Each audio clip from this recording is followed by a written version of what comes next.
Mymensingh city corporation কর্তৃক দুস্থদের মাঝে মশারি বিতরণ। মকবুল হোসেনের ময়মনসিংহ জেলা থেকে পাঠানো ভিডিও চিত্রে থাকছে বিস্তারিত।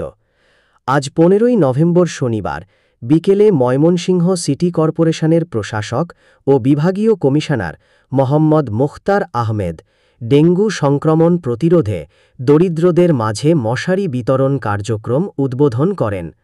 নগরীর নওমহল হরিজন পল্লীতে ৪০০ পরিবারের মাঝে ৪০০ মশারি বিতরণ করে শুভ উদ্বোধন করা হয়েছে।